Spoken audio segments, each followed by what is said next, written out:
podcast que você já conhece reúne especialistas para discutir ações que contribuam aos processos cognitivos, comportamentais e emocionais usados na interpretação e na interação com o mundo social. Eu sou Keila Salles e, junto com você e nossos convidados, vamos mergulhar em conversas sobre o desenvolvimento humano, celebrando o avanço e discutindo sobre os desafios. Preparem-se para insights práticos e reflexões que podem transformar sua forma de ver e se relacionar com o mundo. E hoje, gente, o assunto é neuropsicologia. E eu trouxe duas pessoas que... Eu tô nervosa, tá, gente? Porque são minhas mentoras. Já acompanho o trabalho há muito tempo e é a realização de um sonho estar aqui com vocês, discutindo sobre esse tema que com certeza é a paixão, né, da nossa vida, da minha... Não tenho dúvida aqui de vocês também. Eu tô com a mãe da Anitta, doutora Annelise, é doutora e mestre em neurociências pela Universidade Federal de Minas Gerais, psicóloga pela UFMG e farmacêutica, bioquímica pela Universidade José do Rosário Velano. Presidente, gente, a nossa presidente, desculpa, da Associação Brasileira de Neuropsicologia, na gestão de 2023 a 2025, e sócia fundadora e diretora da Clínica Neuropsicoterapia. Atua como neuropsicologia e terapia cognitivo-comportamental, principalmente com adolescentes e adultos, mentora em carreiras e negócios para psicólogos. Annelise, bem-vinda. Obrigada pelo convite, Keila, um prazer estar aqui. E também com a Thaís Tanuri, que é esposa do Miguel e mãe do Tito, psicóloga pela Pontifícia Universidade Católica de Minas Gerais, especialista em neuropsicologia pela Sapiens Instituto de Psicologia e sócia da Neuropsicoterapia BH, né?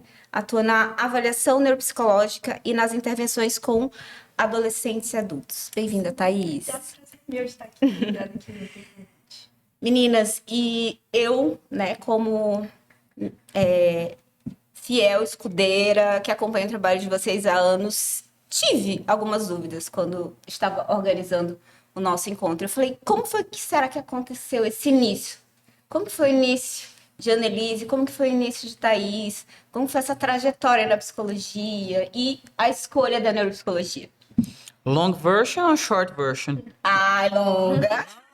Versão longa. É mais legal. Vou fazer não tão longo assim, porque Thaís sabe que eu sou uma ótima contadora de histórias, e aí eu vou acrescentando detalhes com emoções. Mas, bom, eu sou farmacêutica bioquímica também, né?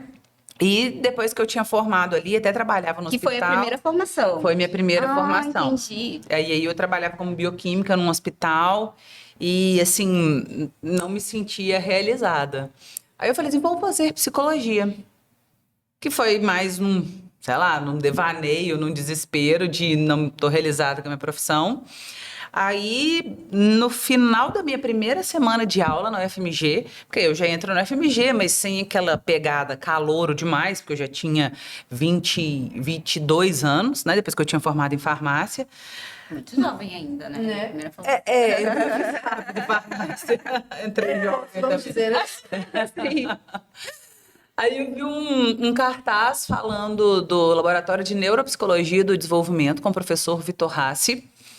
E falei assim, olha, eles aceitam alunos do primeiro período. Então, com 15 dias, eu fui fazer a seleção lá do estágio, né? Na verdade, era para coletar dados com crianças na área de neuropsicologia.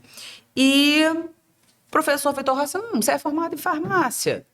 Acho que vai ser interessante você nesse projeto, porque aqui a gente tem coleta de dados cognitivos e também coleta de dados biológicos para a gente fazer marcadores genéticos.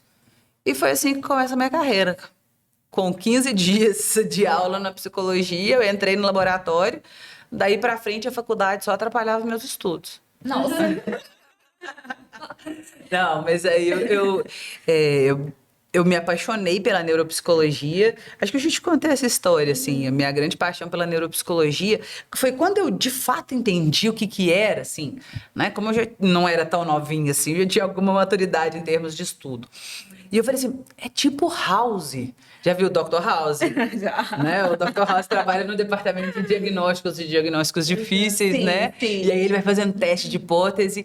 E lá no laboratório, além da gente fazer pesquisa, também tinha um ambulatório. Então, desde o primeiro período, eu já fazia acompanhamentos de atendimento clínico, sabe? E aí, na hora que eu entendi que era aquela coisa investigativa, é isso que eu quero fazer, né?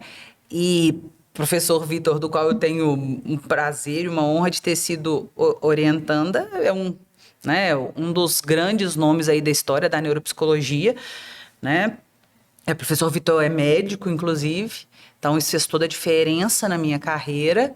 E aí eu fui sendo inserida na pesquisa, né, atividades de extensão. O Vitor, sendo médico, ele tinha ali um refinamento de olhar clínico, que até hoje é diferencial em termos de testes de hipótese, né? E aí, graduação, que eu fiz um pouco mais rápido, porque eu dispensei algumas matérias por causa da farmácia, né? Acreditou, né? Exatamente.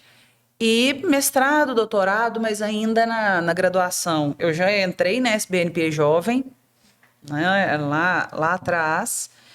E não sei, eu acho que a minha carreira hoje, ela agrega diferentes áreas também da minha personalidade, sabe? Assim, esse lado de atuação política com propósito, né? Que é a SBNP, é uma coisa que me motiva muito, muito, muito, muito. Né? O atendimento clínico e também a pesquisa. Para mim, que lá aos 20 e poucos achava que eu estava. Bom, podcast a gente não pode falar palavrão, né? Mas que depois a galera faz um forte, né? Porque achava que eu estava na minha carreira. Eu vejo que quase 20 anos depois, ter mudado de profissão, ter investido e ter, às vezes, demorado até um pouco mais a ter uma independência financeira, valeu a pena. Hoje eu me sinto muito realizada na neuropsicologia. Foi bem assertivo, né? Foi. E que lindo você ter acreditado nisso, né? Não, vou atrás. E é isso que temos. Isso é maravilhoso. E tenho a sorte, não sei se é a sorte, né, de ter uma família que me deu apoio, né? Sim. Então eu pude começar de novo também. Eu tive o privilégio de poder começar de novo ali. E minha mãe, ao mesmo tempo, me empurrando, você tá ficando velha, mas ok, eu tô sustentando seu sonho, mas assim, eu tenho muito a agradecer a minha mãe, que também me deu um tempo ali a mais para amadurecer. Posso contar esse babado. Eu acho que eu fiquei adulta mesmo, com uns 27 anos, tá? Demorei um pouco. Minha mãe conseguiu bancar e, ao mesmo tempo, não bancar financeiramente, que no final das contas saiu de menos, né? Mas, e também, ao mesmo tempo, me estimular para eu não me deixar ficar acomodada. Mas foi um trampo lá atrás. Hoje em dia, quando eu olho a minha história, eu vejo o quanto medo eu tinha de não ser ninguém e o quanto eu fico feliz com quem eu sou, né? E o ser alguém não é sobre status de poder ou de cargos, né? É do tipo, tá, eu tô fazendo, até o que eu disse na abertura anteontem, né? Tô fazendo a parte aqui do que eu posso para mudar um pouquinho o mundo. Pode ser só um aqui, ó, ninguém precisa ficar sabendo, mas isso traz uma realização. Traz, sem dúvida. E a gente sente. Obrigada. Quem tá do outro lado sente. Isso que é importante. Que bom. E você, Thaís, como que foi seu início? Nossa! Então, eu decidi pela psicologia desde muito cedo, assim. Eu sempre tive essa curiosidade por ouvir as pessoas, escutar histórias e por aí vai, né? Acho que eu peguei isso da minha avó, vamos dizer assim.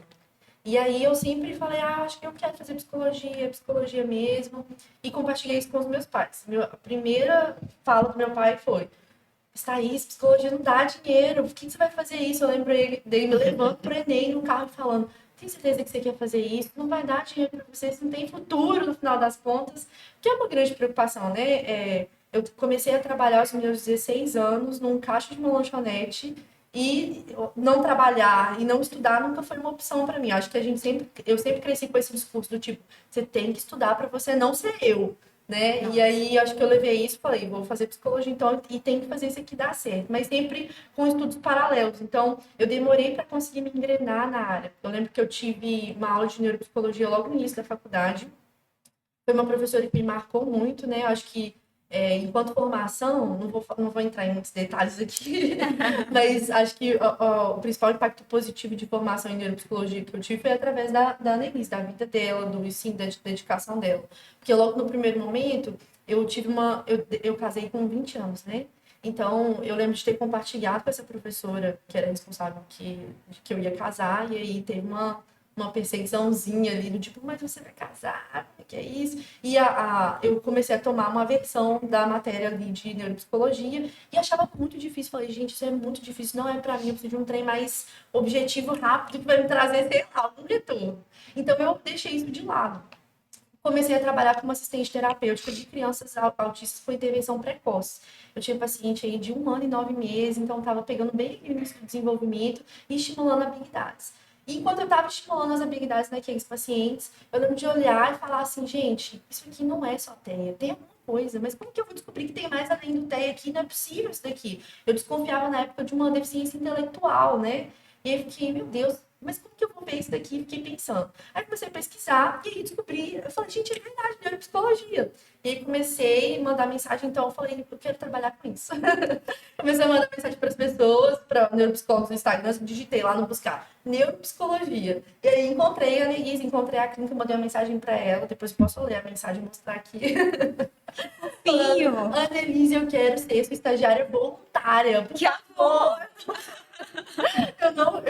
Eu quero me voluntariar, não preciso receber, porque eu já estava mais tarde no período, né? Eu contei que mais da metade da minha graduação eu passei trabalhando em outros locais que não tinham necessariamente a ver com a psicologia. Então, eu tive pouco tempo para correr atrás do prejuízo, vamos dizer assim, né? Então, eu precisava demonstrar o máximo de interesse possível, ir atrás. E lembra que eu contei do medo, né? De neuropsicologia é muito difícil, não é para mim.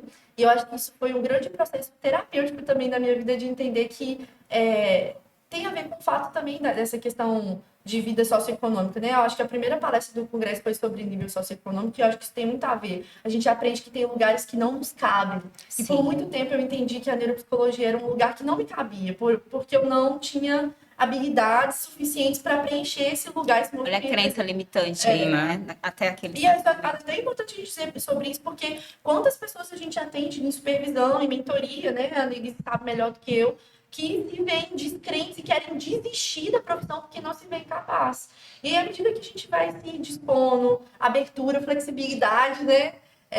A gente vai ganhando essa confiança, e estudando, se aprofundando e percebendo que existem caminhos para fazer um trabalho com ciência, com afeto, com responsabilidade, com ética, e que é possível no final das contas. Sim, gente, e brilhante a trajetória de vocês em relação a esse início. E fica claro a paixão, né, pelo que a gente faz. Agora, eu sei que vocês duas são mães, né? Eu ainda não sou mãe, quero ser um dia. Mas eu imagino... Mas eu também sei que existe também uma responsabilidade bastante grande, né? Quando você é profissional e precisa ter toda essa responsabilidade técnica e humana e esse outro lado de mãe. E eu não sei se vocês começaram a ser neuropsicólogas antes de ser mãe, ou se foi o contrário, mas vocês percebem que a maternidade contribuiu ou deu um outro olhar para vocês na hora de analisar essa família, esse contexto? Vocês podem... eu acho que essa sensibilidade, pelo menos eu consigo interpretar quando eu vejo o trabalho de vocês, que a maternidade contribuiu. Vocês sentem isso também? Eu preciso ser muito sincera. Sim. Tá? Eu fui mãe bem mais velha do que a Thaís, né? Mais de 10 anos. Eu fui mãe com 35 anos. A Anitta veio de uma forma muito preparada. E eu entendi que eu estava pronta para ser mãe quando eu estava disposta a lidar com os meus próprios erros. Então, às vezes, Nossa, que profundo. porque às vezes as pacientes ou pessoas, né, que venham falar da maternidade com tanta paixão, me perguntam, mas eu nunca sei se eu tô pronta para ser mãe. E aí, assim, eu não dou respostas que são mágicas ou só emocionais, você vai aprender. Não, eu acho que é, de fato, uma consciência que você vai tomar soco na cara todo dia com seus próprios erros, né? E assim, de maneira geral, as mulheres têm uma tendência a se cobrar muito. né? Principalmente pensando ali, essa geração 30 mais, né? A Thaís é meio outlier ali, que ela tá na beiradinha, né? Chegando, né? Já bateu ali na trave, tá na trave, Tô isso. próximo. Vem cá pra quente. Vou usar esse ditado lá Boa, né?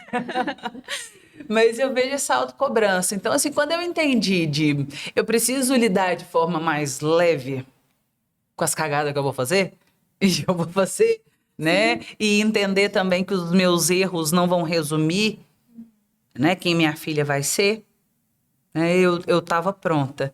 E eu achava sempre que a maternidade não ia mudar muito o meu CNPJ. E posso ser sincera? O meu CNPJ não mudou. Só que o meu CNPJ é casado com o meu CPF. Tem jeito. Sim. Né? E a maternidade mudou a Annelise, né? É, às vezes, minha filha me faz uma pessoa melhor. Não, eu digo que minha filha me faz buscar ser cada vez melhor para ela, né? Então, assim, eu aprendi que lições da maternidade. Minha filha hoje com 6 anos, né? Eu aprendi sobre ser mais paciente, eu aprendi sobre o tempo do outro, né, sobre respeito. Então, isso do CPF acaba impactando na prática, sabe? Mas é interessante essa pergunta, porque também para as pessoas entenderem que você não precisa de ser mãe para atender crianças ou para fazer orientações parentais, né? Tem coisas que geram mais empatia por vivência, não tem como, né? Mas eu acho importante na neuropsicologia, pelo fato da gente ter um volume muito grande de informações a saber, a gente manter esse componente técnico, Sim. né? Mas a maternidade com certeza me faz uma pessoa melhor. Eu adoro ser mãe. É o meu melhor papel, sem sombra de dúvidas. E ela é talentosa, né? Que menina talentosa, gente. demais. Ela é incrível. Quando ela aparece no Instagram, o povo vai à loucura, né? Não é? Toda cheia de barra, né? A gente Total. dela, as caras de boca que ela faz. Estilo que eu falei, minha filha, de quem que você puxou isso? Pra mim, Keila, eu tava falando isso ontem até com o pessoal, né? Ser mãe me faz trabalhar melhor. Primeiro porque eu sou apaixonada por pagar minhas contas, né? Então, É dar uma uma motivação. oportunidade pro meu filho, mas me faz trabalhar melhor, me faz estudar melhor, me faz estar com mais tempo de qualidade com ele. Por isso eu consigo trabalhar melhor também, porque eu sou recarregada com as energias ali, né? E a Nelis falou disso, né? Do tipo, como a gente às vezes não precisa ser mãe para fazer um trabalho de excelência, e como às vezes, e aí eu quero trazer o contraponto, que muitas vezes você pode ser mãe e continuar trabalhando também. Sim. Existe hoje essa coisa, né, do tipo, porque eu trabalho, eu não amo meu filho profundamente, eu não cuido dele, eu estou negligenciando ele de alguma forma. Mas é possível equilibrar os pratinhos de uma forma saudável. Acho que isso é uma coisa que a Nelis também me ensinou, né? Eu tô aqui como mentorada dela, então eu vou sempre referenciar ela em alguma medida, mas foi algo que ela me ensinou, incentivou. Eu acho que isso é um ensinamento cheio de prudência também, de sabedoria, no equilíbrio de como as nossas fases da vida, elas não são distanciáveis, mas elas estão juntos e caminham juntas, e a gente vai aprendendo também e sabendo como fazer no meio do caminho, né? Eu acho que o medo do tipo, eu não sei como eu vou fazer. Às vezes a gente tem que ir para ir aprender também como é que vai ser a coisa, né? Mas faz toda a diferença na vida. E aprender a mesclar e a testar, né? Às vezes a gente fica naquela cobrança de já fazer certo de primeira, né? E às vezes a gente tem que sobrepor um pouquinho as coisas, né? Depois a gente coloca o freio, né? A Thaís, ela tenta ficar quase todas as manhãs com o Tito, né? Eu também, segunda-feira e sexta à tarde, eu tô literalmente por conta da Anitta, terça e quinta, eu libero às 4 para ficar por conta dela.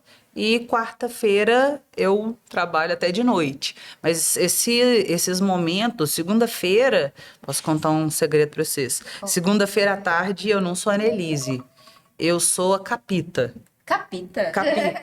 Porque eu e a Anitta temos personagens. Eu sou a Capita e ela é Jupita. Capita e Jupita são personagens adolescentes. Entendi. Entendeu?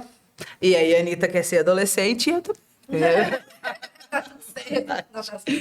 Né? E tem semana que às vezes eu tô mais por conta dela, porque agora é primeiro ano, tem uma prova, tem semana, né, que às vezes a gente dá uma sacrificada do filho, brinca um pouquinho sozinha, deixa eu só resolver. Por exemplo, a semana passada foi uma semana que, para preparação do congresso, né, eu precisei, em alguns momentos, não ficar com ela nos momentos que eu fico. Claro que dá aquela culpa, mas Sim. a gente vai sempre tentando mesclar. Semana que vem, fechei minha agenda inteira para ficar a semana inteira com ela. Nós vamos passear só nós duas, viagem de mãe e filha, né? E aí eu tento passar isso para as meninas também, porque não só a maternidade, né? Mas a gente tem outros aspectos da nossa vida, de outras coisas que são importantes, né?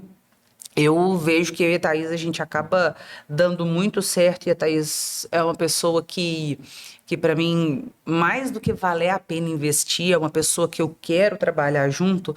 Acho que o principal ponto, sabe qual que é? A gente é movida por propósito.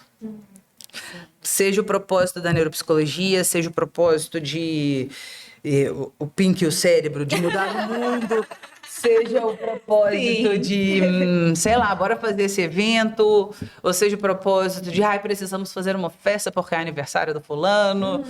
Né? Para mim é muito motivador trabalhar com pessoas com propósito, né? Porque eu também sou. Tem uma curiosidade sobre a clínica, depois Thaís pode falar se ela discordar de mim, mas eu lá na clínica a gente tem uma cultura, né? Que eu sempre fico tomando cuidado para não ultrapassar limites, mas a gente tem muito uma cultura de relacionamentos pessoais sem necessariamente serem forçados, né? Então, as meninas são muito amigas entre elas, não acho que é saudável elas só terem amigos da clínica, porque todo mundo tem uma história, né? Mas, ao mesmo tempo, a gente tem conexões que vão além do trabalho, né? E de maneira geral, às vezes ultrapassa um limitezinho ou outro. A gente mas retoma. mas eu acho que é um custo que, pensando enquanto líder de equipe, é um custo que eu prefiro passar, entendeu? Mas eu ter liberdade de... Igual semana passada eu fiz com ela, não vou contar o babado. Ela fica preocupada com o babado. Ela entrou na mensagem, eu falei assim... Que história é essa que você ficou chateada comigo porque eu falei isso assim, assim? Aí ela falou assim, poxa, Nelite, mas aí ela falou, mas desse jeito. A conversa começou exatamente isso, desse jeito. Aí, mas você falou assim, Thaís do céu, minha filha, você não me conhece? Olha aqui, deixa eu te explicar. Né? E que é uma conversa que... E é assertivo, né? Sim. Isso. E aí eu viro e falo, mas você não me conhece? Isso, isso, isso. Aí ela também fala, mas eu fiquei chateada, porque isso parece que... É o sentimento, né? De uma para com a outra. O que a conversa, sim, porque vocês estão expressando isso, né? E uma coisa que eu acho que é importante, eu já trabalhei em outros ambientes de psicologia e de neuropsicologia também, em outras clínicas, né? Como estagiária, todas elas, né? Nunca como profissional. Mas uma coisa que era muito semelhante em todos esses outros ambientes que eu já passei, por exemplo, era um ambiente de competição. Então, por exemplo, se eu tinha uma crítica com a Annelise, eu falava com todo mundo da clínica, menos com a Annelise. Então, fulano não tá fazendo um trabalho legal, você tá vendo que o paciente não tá evoluindo, eu conversava, mas não falava. Quando eu entrei pra clínica, eu acho que isso é uma das coisas que faz parte da nossa cultura, e eu acho que é o que a Annelise está falando de laços dessa afetividade que a gente cria, uma medida, né? A gente tá vendo que o paciente do fulano não tá evoluindo, que não tá legal a condução, que tem um jeito melhor de fazer, todas as vezes. Fulano, tem um livro, tô te mandando esse PDF aqui, olha esse artigo, olha isso, faz isso. Você já tentou isso? Então, assim, a gente é muito encorajadora do trabalho uma da outra, e a gente não tem medo de criar uma cultura, um ambiente onde a gente pode expor os nossos erros, inclusive as nossas tretas, porque tem um monte de coisa que eu discordo da Denise. E quando eu saí desse lugar de distanciamento do tipo, eu não posso falar com a Denise, ela é super, e comecei a enxergar do tipo, ela é super, mas ela sabe falar, ela tem um cérebro, ela entende, eu posso comunicar com ela, respeitosamente, claro. A nossa convivência ficou muito melhor também, porque daí eu tirei ela desse lugar de pedestal e falei do tipo, ela está no pedestal, mas eu ainda posso me comunicar com ela, né? Ainda posso conversar com ela. Eu acho que esse ambiente para qualquer clínica, independente de quem é o mentor, de quem é o chefe, de quem é o cabeça da coisa, ele precisa existir para colaboração ali também do meio da neuropsicologia, né? Sim, e isso que vocês falaram é muito caro. Eu também já estou em muitas clínicas, né? Clínicas multiprofissionais, clínicas de neuropsicologia. Infelizmente existe esse lugar de competição, que é alimentado de uma forma equivocada. Não deveria ser assim, né? E é muito legal ter a clínica de vocês como referência no Brasil, porque o que os colegas devem estar ouvindo agora faz todo sentido. E quem dera se todos os líderes tivessem esse posicionamento, né? E a gente tem esse Deixar sonho essa porta aberta para essa Perfeito, comunicação. perfeito. A gente tem esse sonho de investir num processo de gestão das clínicas de psicologia e neuropsicologia, porque a gente vê que, às vezes, Já está lançado esse projeto. Onde é que eu assino? Na verdade, a gente faz de forma meio rudimentar ainda, mas ele vai ganhar um corpo melhor. E faz toda a diferença, sabe? É sobre quem está crescendo, né? Sentir que pode falar, né? E se dispor também a escutar. Acho que a Thaís cresceu muito rápido, porque também ela tem as opiniões dela, as convicções dela, mas ela também é uma pessoa aberta. Então, ela tanto fala, mas ela também me escuta. Me escutar não significa concordar comigo, né? Outra característica que eu admiro na Thaís, porque é uma característica minha que eu considero uma qualidade, que é o seguinte: Thaís está disposta a escutar qualquer coisa. Até, desculpa a palavra, mas até a opinião bosta. É tipo eu. Mas assim, em termos de desenvolvimento pessoal, eu acho que a gente escutar tudo é sempre muito importante. Porque ajuda a gente a fazer uma autoanálise. Porque a gente só consegue avaliar que é uma opinião bosta depois que você já fez. Sim. Se você cria não, distância, não quero, sem analisar aquilo que você recebeu, você vai estar sempre ensimesmado. Verdade. Né? A primeira briga, a gente nunca brigou, né, Thaís? Mas assim, a primeira conversa que a gente teve, não deu manifestar alguma insatisfação, mas da Thaís manifestar alguma insatisfação, tinha pouquíssimo tempo de clínica, ela e a Mariana me mandaram mensagem falando que elas não estavam concordando com o meu jeito de comunicar. E principalmente no WhatsApp, né? Você lembra? Com certeza você lembra. E aí as duas morrendo de medo de me falar e eu tava... Inclusive foi numa época de congresso de SBNP, você lembra? E eu tava mais agitada mesmo, mais... Agitada é ótimo, né? objetiva. Não. E aí as mensagens eram isso, aquilo outro. E aí a gente sentou, eu escutei elas, a gente foi até uma reunião online. Eu falei assim, não, vocês têm razão. O meu jeito de comunicar é assim mesmo. Mas não é tipo o meu jeito de comunicar é assim mesmo, vocês lidem. Né? Eu fiz só alguns esclarecimentos, né? Para elas entenderem ali também que A só significava A, né? Sem outras conotações, e fiz algumas modulações na forma de conversar. Né? A comunicação acaba que é o que a gente persegue muito lá na clínica, né?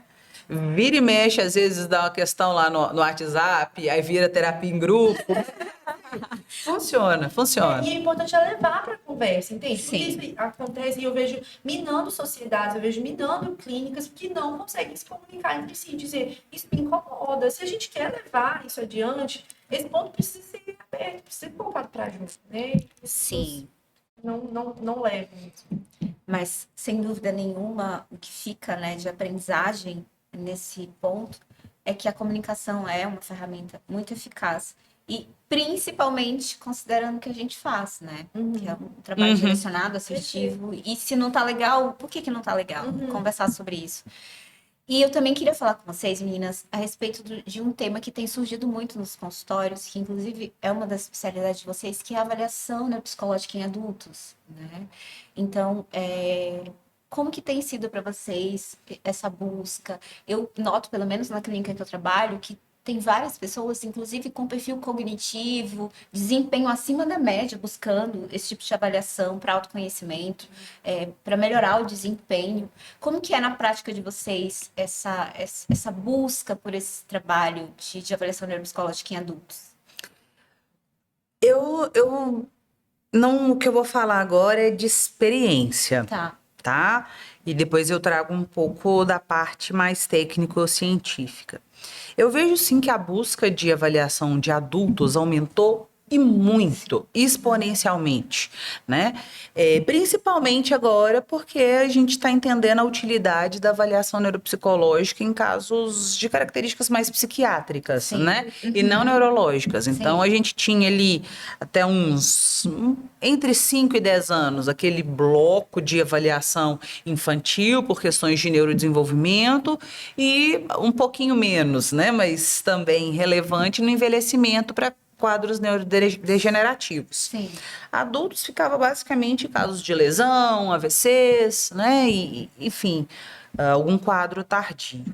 Mas aumentou essa busca, tá? Eu vejo que por alguns motivos, tá? Aqui sem referências. Claro. Mas eu entendo que a geração que hoje é adulta, ela tem bem menos preconceito Sim. com saúde mental, né? Então, assim, até outro dia, sei ir no psicólogo, sei ir no psiquiatra, nossa, isso é coisa de doido. A Não gente vou, não. ainda pega relatos assim, né? Sim, sim, De pacientes, do tipo, eu demorei tanto pra vir porque é coisa de doido. mas veio. Mas bem, rompeu as barreiras. Exatamente, é uma geração onde a gente consegue romper Sim. essas barreiras, né? Eu vejo que hoje a gente tem mais encaminhadores. Sim. Eu vejo também que a questão da divulgação científica, né? Ontem eu estava lá na discussão com o professor Paulo Matos, das pessoas buscarem avaliação neuropsicológica por querer que você assine algum laudo, né? E aí o Paulo falando ali que é um absurdo, que as pessoas chegam a constranger os profissionais. A minha grande ponderação é que a gente precisa pensar na formação, né? Eu não sou a pessoa que vai dizer para vocês todo mundo precisa de uma avaliação neuropsicológica. Mas se alguém procura para fazer avaliação neuropsicológica para se entender melhor e ela chega lá com esse propósito, para mim essa avaliação tem que ser feita. Porque quando a gente pensa na avaliação como um todo, avaliação não é sinônimo de testagem, Sim. Perfeito. né?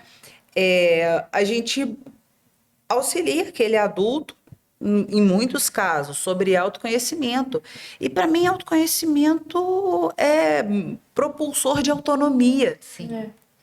porque a gente é o que a gente é. For good, for bad. Né? Cada um sabe a dor e a delícia de ser o que é. Mas se você sabe onde acaba sendo seus buracos, aumenta a chance de você desviar. Sim. Ou pelo menos construir uma catapulta. Cair no mesmo buraco. Quais são os padrões, né? Então, a Thaís também construiu a carreira muito dentro dessa pegada. Acho que ela pegou direitinho lá atrás o jeito. Uma coisa que a gente faz bastante é a questão do heterorrelato. Sim, sim. Né? E aí, às vezes, as pessoas ficam incomodadas com a quantidade de heterorrelato, mas um adulto, ele que procurou, vou conversar, vai. E assim, às vezes nem é neurodesenvolvimento a nossa hipótese, mas a gente conversa com pai, mãe, esposa, amigo, né? Tia. O tanto de amigo que a gente conversa de paciente, às vezes, é uma coisa meio off-label, porque não é padrão, mas que é sobre autoconhecimento, visões diferentes. Né? E aí, qual é o ponto que eu trabalho lá na clínica? A gente conversar com pessoas diferentes e achar os denominadores comuns de diferentes relatos me diz sobre o meu paciente. Sim. As divergências aí é sobre aquela relação. Mas se eu quero promover autoconhecimento... Eu preciso disso. E eu fico chocada mesmo, porque Já trabalhei em outras clínicas também, eu tô falando demais, né? Falei pra vocês, não vou trabalhar, tá contando. Eu já trabalhei em várias clínicas que nunca, heterorrelato nunca foi uma opção. Eu não coleto, eu não converso com as pessoas que conhecem aquele paciente. E eu me questiono sobre a qualidade dessa avaliação mesmo, assim, porque a Neguis fala isso, do tipo, só faço a avaliação se tem heterorrelato.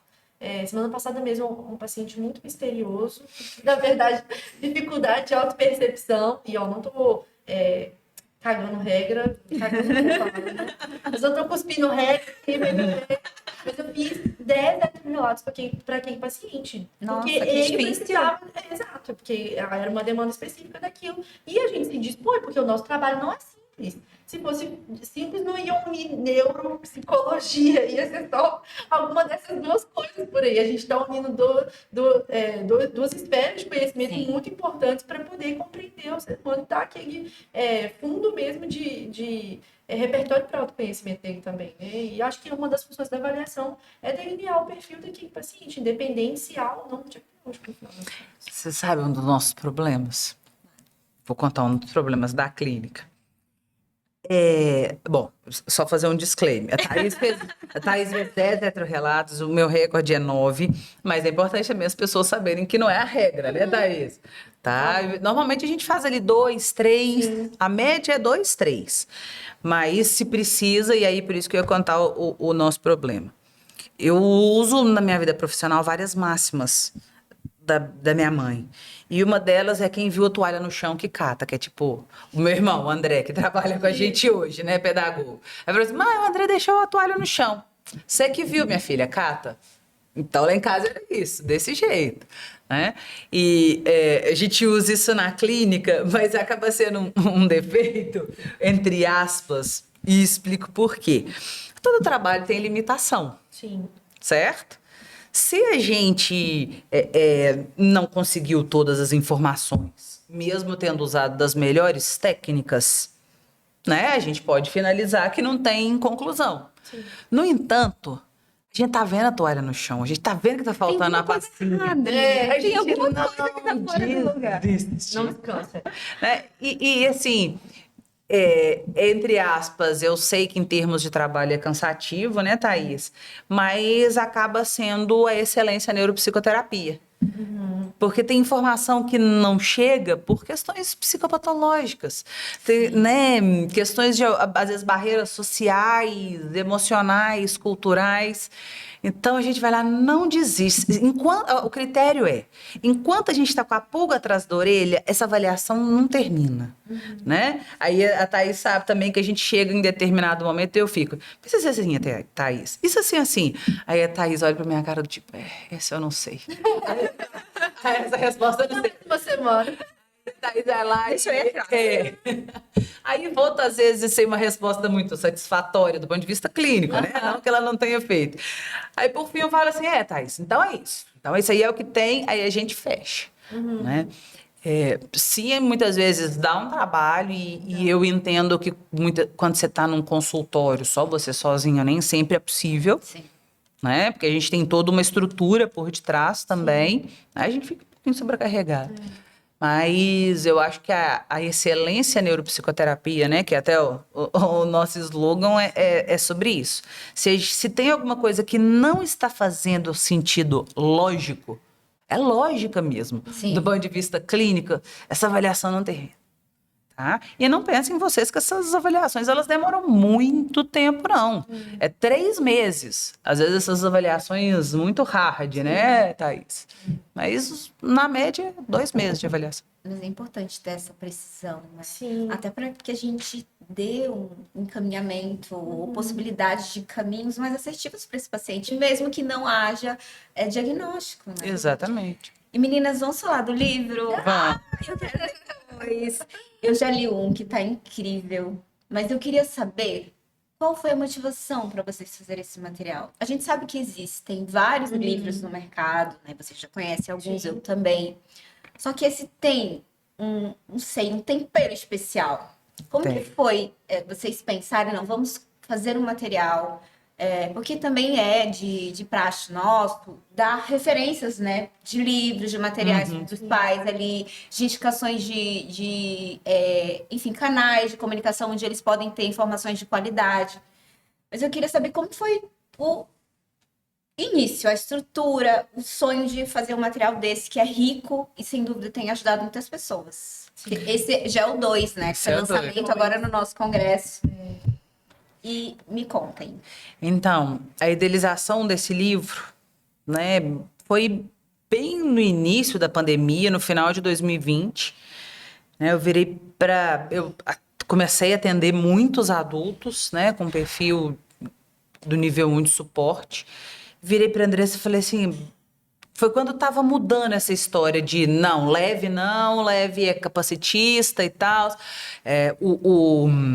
O DSM-5 revisado, o TR, estava entrando, né? E alguns pontos mais marcados. E eu vi ali na prática, naqueles atendimentos, principalmente de psicoterapia, né? De, poxa, leve para quem? Né, vamos... E aí me veio o título, vou te falar a verdade que o livro começou pelo título. E aí o volume 1, né, eu e a Andressa idealizamos ele, fizemos depois lá em parceria com a Isabela, e que foi um livro mais... Eu entendo que o volume 1, ele é... Apesar de ser um livro que a gente pediu aos autores que fosse acessível do ponto de vista de leitura, Sim. né? É um livro técnico, mas acessível, que foi que a gente pediu. Ele ficou muito dentro do esclarecimento do que é esse nível 1, né? Voltado ali principalmente a partir da adolescência, vida adulta. Mas o nível 1, o nível não, o volume 1, ele demorou até um pouquinho para sair, né? Ele saiu em 2023, eu idealizei ele no final de esse título, assim. Depois a Andressa me ajudou com uns capítulos. Demorou um pouco para sair por causa da pandemia, mas o livro 1 foi lançado já com algum desconforto que está faltando coisas. Né? Então, e aí a gente sabia que ia fazer o volume 2, né? Então, eu penso que o volume 2, são alguns capítulos que, de fato, ficaram faltando no volume 1, por exemplo, de idosos. A Laís trabalha muito comigo, né? Nessa interface aí, idosos e autismo. Lá estava de licença maternidade, então o time não deu, porque tinha que ser a Laís para escrever esse capítulo, né? Achei que também estava faltando o capítulo de superposição com transtornos de humor, né? Mas eu queria também no volume 2 duas coisas. Assuntos polêmicos ou mais inovadores, né? Ou que não são tão falados assim de maneira mais explícita. Então a gente tem um capítulo extremamente, vou usar esse adjetivo, um capítulo extremamente responsável sobre o uso de canabidiol no autismo. Sim. Nossa, né? muito importante. Que às vezes a gente vê profissionais defendendo como classe A em psicofarmacologia, né? Como se fosse primeira escolha, né? Mas não é bem assim. Mas também dizer que não dá para demonizar, né? A Karina, né? Desculpa, Karina, já conheço ela há bastante tempo, ela é médica. E, assim, ficou muito bacana. A gente tem também, lá na clínica, eu, Thaís, Natália, a gente trabalha com abordagens de terceira e, que eu diria, até quarta onda da TCC com pacientes autistas nível 1 de suporte. São coisas que não tem literatura, não é nem brasileira. A gente tem um livro aí mais famoso, mais, entre aspas, conhecido, eu ia falar popular, mas não é popular, mais conhecido de TCC, né, e autismo na vida adulta, mas ainda é uma pegada de TCC mais TCC clássica. Então, a gente tem no livro aí, a Thaís até escreveu o capítulo de Arte e mindfulness Sim. para pessoas autistas, né? A Mari e eu escrevemos, mas as meninas escrevemos sobre terapia do esquema. A gente sabe que pessoas autistas são mais susceptíveis a, por exemplo, transtorno de estresse pós-traumático, né? Então, tem alguns pacientes também que o uso de técnicas dentro de esquema, né, são bastante úteis. Pacientes muito rígidos, técnicas da DBT, né, que você coloca aquela dialética do tipo, você pode, que a rigidez da pessoa autista ali. Aqui eu vou ser meio caricata, mas é só para as pessoas entenderem um exemplo clínico, né? Às vezes a rigidez fala assim, mas eu tô certo. E do ponto de vista lógico, a pessoa autista está certa. Só que isso coexiste que o fato de estar certo não é a melhor estratégia a se fazer.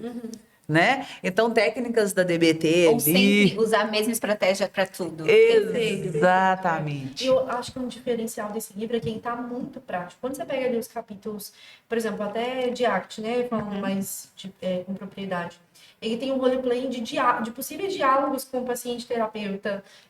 Quando você pega, por exemplo, o capítulo de autorregulação da Lisandra Borges, ela vem com casos clínicos, com intervenção que foi usada, desfecho daquele caso clínico. O capítulo de pais, né? Como é ser pai e mãe autista, né? Sendo autista e às vezes até de uma criança autista, com relato de casos, assim, de uma paciente, inclusive da Denise, com descrições e por aí vai. Tem o de inteligência artificial. Nossa, que legal. Como estratégia de intervenção para autistas. Tem um sobre a transexualidade, né? E como que isso está relacionado com TEA, tal ou não tal, o que é isso, o que a literatura diz. Então, assim, são temas muito atuais que a gente encontra. E às vezes não sabe como manejar no consultório, né? E aí, às vezes, quem está no consultório começa a ficar, como a gente diria lá em Minas Gerais, ressabiado. Do tipo, gente, mas a ocorrência da não heteronormatividade está muito grande nos meus pacientes autistas. Só que se você for na literatura, a literatura já aponta isso, né?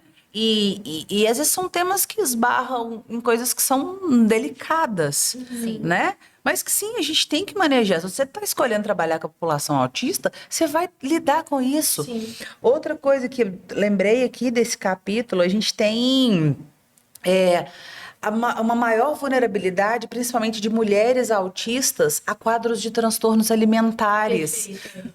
Hoje, né, a gente está fazendo parceria ali, às vezes até com alguns endócrinos, que a primeira busca por algum tipo de intervenção é relacionada a transtornos alimentares. Aí você vai vendo ali o padrão de rigidez, de dificuldade de autopercepção.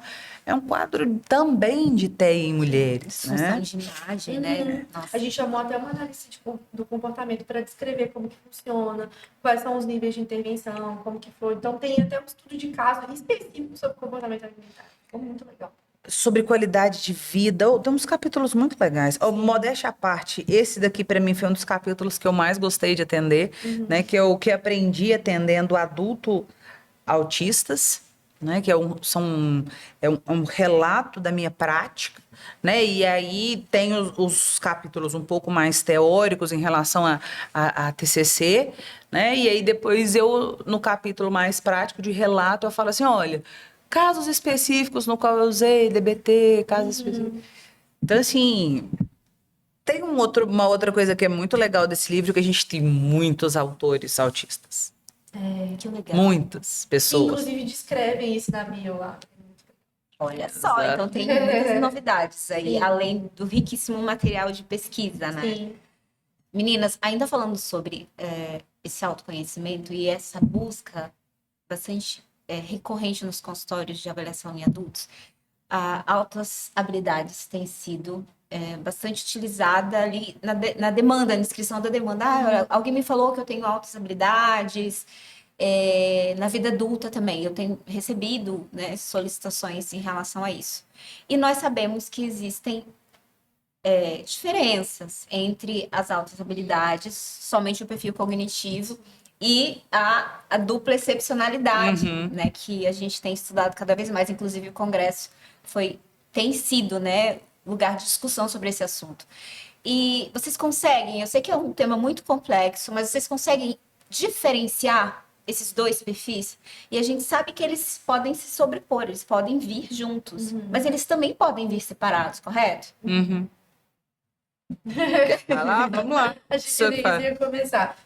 A gente, um pouco antes da Negues chegar, eu estava conversando isso com você, né, que os pacientes com altas habilidades, existem perfis que a gente precisa tomar cuidado, assim, em alguma medida, porque vem com muitas desinformações, vamos dizer assim, Sim. da internet. Então, ele já vem assim, eu me identifiquei com isso, aconteceu isso, eu vi fulano falando sobre isso, fulano falou que é especialista só em altas habilidades, que é até uma coisa que a gente tenta combater lá na clínica, porque se você faz avaliação só para altas habilidades, né, você não faz avaliação no final das contas, porque se você está enxergando só uma coisa, você só vê uma coisa, você tem que ver a pessoa. Nossa, isso foi perfeito. Aquele. Um beijo no teu cérebro, foi perfeito. Porque a gente vê vários profissionais, porque eu sou especialista.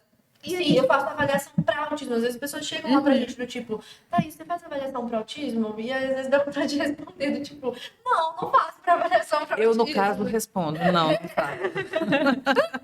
Não estou dispensando o cliente. Gente, falou assim, olha, posso te explicar melhor sobre isso?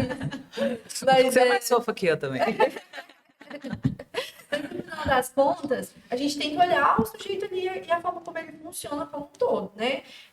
Tiveram pacientes, por exemplo, um paciente que eu atendi, inclusive, né? Não sei se você vai lembrar, que a gente ficou escrapuchando ali, altas habilidades, não é só altas habilidades, mais alguma coisa, o que tem, o que não tem. E a gente entendeu que era altas habilidades e que a angústia vinha do tipo, eu tô enxergando diferente mesmo do resto das pessoas, o mundo, a forma como as coisas funcionam, ou tá adequado, é um ajuste de um olhar, vamos dizer assim, que no final das contas ele estava passando ali por uma dissonância, né, por uma perguntas existenciais, e a avaliação serviu para direcionar a terapia dele ali naquele sentido, para dizer, olha, não, isso daqui você tem um perfil mesmo de altas habilidades, e isso aqui é um questionamento importante de ser cuidado, bem visto, para a gente depois não ter outros quadros de vulnerabilidade para um transtorno depressivo, por exemplo. Mas a gente entendeu que naquele momento o perfil era de altas habilidades, né? Portanto, dizer que altas habilidades não é um diagnóstico, perfeito. né? A gente está falando ali de um perfil,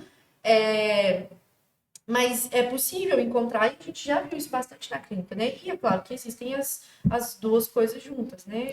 E aí, aproveito para fazer o merchan. A gente tem o curso lá na nossa plataforma. Sim, que tá lindo. Que chama Altas Habilidades da Infância à Vida Adulta, né? Comigo, com a Juliana Toledo e com o André, meu irmão, né? Do qual a gente conversa sobre infância, sobre dupla excepcionalidade. O André fala muito sobre a inclusão, né? Então tá bem legal o curso, @neuropsicoterapia no Instagram ou neuropsicoterapiabh.com.br. Mas eu vou entregar algumas coisas aqui também, para quem dar um spoiler para quem quer fazer o curso, né? Do que a Thaís fala, assim. Quando a Thaís diz altas habilidades não é um transtorno, é um perfil, eu acho que hoje a grande ponto que a gente precisa esclarecer, né? Porque as pessoas estão fazendo atribuições de dificuldades, né, de sofrimento às altas habilidades. Sim. E, na verdade, o que a gente vê de sofrimento, assim, de maneira mais clara, está relacionado de um perfil de co-ocorrência de altas habilidades e algum outro quadro. Quando a gente fala de altas habilidades e transtornos do neurodesenvolvimento, a gente pode dizer de dupla excepcionalidade, né? Mas eu posso também ter uma pessoa com altas habilidades que tem transtorno bipolar, que tem depressão, que tem ansiedade. Eu já fiz avaliações de pessoas só entre aspas, né? Mas com perfil simples ou único, acho que é a melhor palavra, de altas habilidades. É diferente como essa pessoa chega na clínica. Essa pessoa chega ali e já, eu quero só me conhecer, mas minha vida tá boa, é isso aí, só tô tentando querer saber mais e tal, direcionar, às vezes uma questão existencial, mas sem o sofrimento, sem o peso, né? Mas eu vejo que até para profissionais encaminhadores, jogar a conta para altas habilidades em vez de apontar outros quadros possíveis, é uma forma de diminuir, de camuflar o preconceito ou a psicofobia, Sim. né? Às vezes tem crianças que chegam lá... Isso aqui é polêmica agora, olha o corte. Tem crianças que chegam lá na clínica que vem encaminhado por altas habilidades. História clínica, uma sessão com a criança, a gente até vê que a criança tem um excelente funcionamento cognitivo, né? Mas que não tem um perfil de altas habilidades, e a criança é claramente autista. Posso dizer claramente autista porque a gente tem um olhar mais refinado, né? A partir de todos os critérios. Isso. E às vezes o profissional mandou para avaliação com um critério de suspeita de altas habilidades, porque ser autista é como se fosse ser pior do que ter altas habilidades, né? Então, o meu medo em relação a essa questão das altas habilidades hoje, em termos de encaminhamento, tanto do criança, adulto, é porque é uma estratégia, sabe, para explicar dificuldades que não são originalmente geradas pelas altas habilidades. As altas habilidades complexificam. Então, a gente coloca isso muito, né, na nossa conclusão. Pode copiar, galera, quando for o caso. Que o perfil, né, de um funcionamento cognitivo excelente ou acima da média complexifica a expressão das características clínicas. Nossa, faz muito sentido. Né? Até uma mãe uma vez me perguntou assim, mas como que eu sei que essas características dele, às vezes, de ser mais impaciente, arrogante com as pessoas, porque tem essa confusão, né, do tipo, meu filho não consegue, no caso era um adolescente, né, ele escuta alguém dando uma resposta boba e fala, não, que pessoa burra, que idiota, que não sei o quê, como que eu sei que isso é do TEA ou isso não é uma arrogância só porque ele é mais inteligente, é uma característica de personalidade?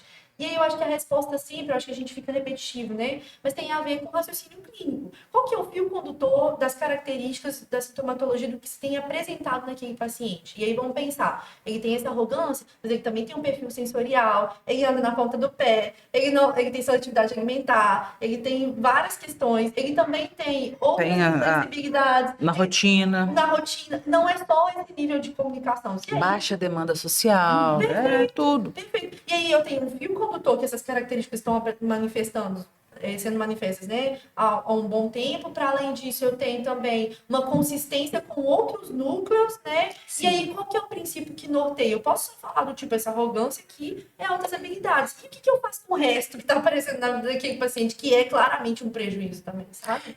E eu sempre gosto de julgar o raciocínio para os conceitos, né? Inteligência é sinônimo de capacidade de adaptação. Perfeito. Né? Então, pessoas que são mais inteligentes, elas se adaptam melhores quando a gente tem desafios do ambiente, né? Aqui, jogando para um caricato de representação de exemplo clínico, né? Um adolescente com 17 anos, com esse padrão de resposta, não é adaptativo. Não. Porque, aí eu brinco, né? Com alguns pacientes meus. Nossa, aquela pessoa é muito burra. Aí eu falo assim, isso, pensei. Você pode... Mas eu não preciso, né? Exatamente. E é importante perguntar, onde ele emitiu esse comentário? Como que foi? Qual que é a estratégia, às vezes, do tipo, não, de pessoa burra, tô brincando, tipo, né? Corrige socialmente aquele comportamento ou é totalmente descontextualizado? A frequência desse comportamento, né? Aconteceu uma vez também, só... Não, mas isso fala sobre a forma como ele funciona e tem prejuízo em tantas áreas. Ele tem dificuldade de fazer amigos também. Gente, aí você tá querendo demais, no final das contas, né? Gente, ficaríamos aqui mais 2 horas falando a respeito da neuropsicologia. Eu acho que foi 1 hora. Mais de 1 hora. Mas eu queria agradecer vocês, né, por esse momento, que foi muito rico, sem dúvida nenhuma, para os colegas, para as pessoas, para os pais, né, que devem estar acompanhando a gente. E eu queria que vocês deixassem um recadinho sobre a nossa paixão, que é a neurociência, a neuropsicologia, e da importância dela na vida das pessoas. Posso dividir? Posso dar uma resposta longa? Pode.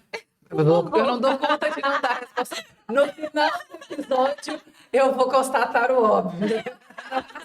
Não sei nas respostas curtas. Não, mas vamos lá. Eu quero falar primeiro para os profissionais, não para os profissionais, eu quero dar dicas que às vezes, principalmente para os profissionais neuropsicólogos da psicologia, são coisas que não são intuitivas, mas que são, eu vejo, são preciosidades que eu aprendi ao longo da minha carreira. A primeira delas é quando for fazer entrevista, não vá atrás de sintoma, não faça perguntas sobre sintoma. Conheça a pessoa. Né? Porque quando a gente vai atrás de sintoma, quando a gente vai atrás de dificuldade, nos é dito só a dificuldade, com o filtro da percepção do que é dificuldade ou não. Se você vai conhecer a pessoa, vai ser te dito Fifi, tudo. como você diz Isso, nos cursos. Fifi, Seja Fifi. Fifi, ok. Minha amiga, para fazer um parênteses, isso mudou minha vida. A gente é ensinado na faculdade a perguntar sobre dificuldade. E por que você está aqui? E qual que é o problema? E como que é a procrastinação? Ah, sabe assim, quebra o paradigma, conversa, sai da caixa, né? Assim, conversa sobre a pessoa. O que você faz na vida? O que você gosta? O que é sua família? O que você acha disso? O que você pensa disso? Assim, o jeito que a Denise me ensinou, né, e vem estruturando isso também, de como conduzir essa postura clínica e tudo, é sair fora da caixa mesmo. E mudou minha vida. E seja uma peça ativa no processo de entrevista, né? Porque mesmo se a gente está tentando conhecer a pessoa, se você fica ali numa postura muito passiva de entrevistador, a anamnese ganha uma rigidez que às vezes você não consegue acessar tudo. Se você participa, nossa, que legal, interessante. Então, às vezes eu começo... Consegue vincular mais, né? Exatamente. Mais coisas. Porque esse vínculo, como é que vai se abrir para você? Né? Exatamente. Eu vi ao longo dos anos que essa sacada era o que me fazia chegar às informações, né? É claro que no meio da história, o que o paciente saiu da casa dele pronto para ele te falar, ele vai te falar de qualquer forma. Mas às vezes isso é só a ponta do iceberg. Sim. Né? Duas dicas para os profissionais. Que na hora do raciocínio clínico, pense como é que você pode impactar a vida daquele paciente nas suas condutas. Dizer que ele tem um déficit de controle inibitório, que pena ser um déficit de controle inibitório. O que isso significa na vida, né? Em cada pessoa é diferente. Obrigado, Keila. É isso, esse complemento ele é necessário. Né? De como isso impacta a vida dele, como é que ele pode lidar, né? Acaba sendo um diferencial. Para os pais, né? Nós estamos falando aqui, ou mesmo para pacientes, Sim. Né? Eu entendo que a minha principal dica é seja um especialista em você. E não Perfeito. seja um especialista em autismo, em TDAH, em Ou bipolaridade. na vida dos outros. Não, esse aí a gente já tem um consenso popular. Né? Mas às vezes os pais ou os próprios pacientes ficam preocupados em entender muito tecnicamente. Eu entendo que isso é uma etapa, né, do autoconhecimento, mas isso vale não só para pessoas que têm perfis clínicos, vale para todo mundo. Sim. Seja um especialista em você. Você vai ser uma pessoa mais autônoma. Você vai ser melhor? Você não vai errar? Não, eu brinco assim, você vai errar com convicção quando você errar, né? Porque assim, você entende que aquilo ali é difícil para você, você já tem que ter uma estratégia compensatória, né? Bom, é isso que eu queria dizer. Se eu pensar mais alguma coisa, eu interrompo a Thaís. A gente vai se interromper. Mas acho que uma coisa que eu quero deixar, né, que eu acho que é importante, tem a ver com o fato da gente entender por que a gente vive, por que a gente faz o que a gente faz, né? A Negues falou lá no início do propósito, né? Talvez vai ser meio pesado o que eu vou dizer, mas assim, eu costumo ter em perspectiva, por exemplo, se eu morresse hoje, né? Qual a perspectiva da morte, né? Qual que era o legado que eu deixaria no final das contas? O que é importante para mim? O que eu queria que esse paciente soubesse ou pensasse? Não sobre mim, mas sobre o trabalho que eu estou desempenhando aí no final das contas, né? Então, saber por que você faz o que você faz, quais são os seus valores. Porque não só para ir para dentro da neuropsicologia, mas para fora disso, né? Como eu falei, ser mãe me faz trabalhar melhor. Por quê? Porque eu sei qual é o tempo que eu posso me dedicar para fazer laudo, qual é o tempo que eu posso me dedicar para atendimento, porque eu tenho coisas mais importantes do que o meu trabalho, no final das contas, né? Que é a vida do meu filho, da minha família e por aí vai. Então, o que é mais importante para mim e como que isso me ajuda a colocar as coisas no lugar certo, assim, sabe? De qual é o empenho, qual que é a expectativa, qual que é o meu movimento no final das contas, né? Eu acho que mais do que só atender por atender e eu quero encher a agenda e eu quero ganhar 30 mil como psicóloga no final das contas, a gente precisa ter essas bases bem postuladas, bem postas, assim, para a gente poder desempenhar e chegar onde a gente tiver que chegar. Não por causa de, mas através daquilo que nos movimenta no final das contas, né? Ah, e te interrompendo, né, Thaís? Pro ano que vem, né, eu estava aqui dando dicas para os profissionais, vai sair um livro aí do método neuropsicoterapia de avaliação, onde a gente vai trazer um capítulo bem descritivo sobre essas questões de anamnese, os checklists que a gente já divulgou, né? A gente tem checklist de observação do comportamento já disponível gratuitamente na internet, pré-escolares, escolares, adolescentes e adultos, né? O método de como a gente organiza o nosso laudo, vai ter capítulo de gestão, de escrita de laudo. Assim, a gente vai operacionalizar dentro de um livro qual o passo a passo da neuropsicoterapia de avaliação. Tipo de excelência e precisão que vocês fazem. Exatamente, querida. Já tem data? Já quero colocar aqui na minha agenda. Ai, não, nós estamos em finalização, já tem alguns capítulos prontos, Sim. mas faltam alguns capítulos chaves ainda para serem escritos, apesar da coisa estar sistematizada. Sim. Perfeito. Já no aguardo, né, pessoal? Anotem e acompanhem as redes sociais. Exatamente. Gente, ficamos por aqui. Eu espero que nós temos contribuído para o conhecimento, para a disseminação da neuropsicologia no Brasil, né? E nos encontramos no próximo episódio.